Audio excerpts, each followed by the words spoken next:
ഇപ്പൊ നമ്മളിത് കഴിക്കുമ്പോൾ തന്നെ ചോദിക്കും, നീ മതം വിട്ടോ, അതിനിപ്പോ എല്ലാരും പന്നിയിറച്ചി തിന്നണോ എന്നുള്ളൊരു ചോദ്യം വെക്കുമ്പോ തന്നെ അവിടെ ഒരു പ്രശ്നമുണ്ട്. അതായത് ഒരു വായിൽ വെള്ളം വരുന്നത്, ഒരു പ്രശ്നമുള്ള എന്താ വെച്ച് കഴിഞ്ഞാല്, പന്നി കഴിക്കുക എന്ന് പറയുന്നത് എന്തോ മോശമായ സംഗതി, ഇസ്ലാം വിരോധിച്ച സംഭവം. അപ്പൊ അത് കഴിക്കുക എന്ന് പറയുന്നത് എന്തോ ഒരു പകരം വെട്ടാൻ വേണ്ടിയിട്ട് ചെയ്യുന്നു എന്നുള്ള രീതിയിൽ.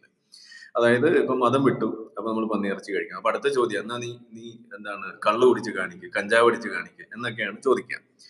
അത് ആദ്യം തന്നെ ഒന്ന് ക്ലിയർ ചെയ്യാം. നിങ്ങൾ ഈ ഒരു സാധനത്തെ, ആളുകൾ കഴിക്കുന്ന ഭക്ഷണത്തെ ഇതുപോലെ ഒരു റോങ് ക്ലാസിഫിക്കേഷൻ നടത്തിയിട്ട്, ആ ക്ലാസിഫിക്കേഷൻ എന്ന് പറഞ്ഞു കഴിഞ്ഞാൽ പന്നിയിറച്ചി, കള്ള്, കഞ്ചാവ്, അതുപോലെ മയക്കുമരുന്ന്, അതല്ലെങ്കിൽ മറ്റതുപോലെയുള്ള കൊലപാതകം, എന്ത് തന്നെ സാധനമായാലും അതുമായിട്ട് ക്ലാസിഫൈ ചെയ്തിട്ട് അതുപോലെയാണ് പന്നിയിറച്ചി എന്ന് പറഞ്ഞു വെക്കുകയും, അപ്പൊ അതുകൊണ്ട് തന്നെ നമ്മൾ പന്നിയിറച്ചി കഴിച്ചു കാണിക്കുമ്പോൾ എന്നാ ഇനി അടുത്തത് കള്ളു പിടിച്ച് കാണിക്കുക എന്ന് ചോദിക്കുന്ന ചോദ്യം തന്നെ അവിടെ ശരിയാവുന്നില്ല.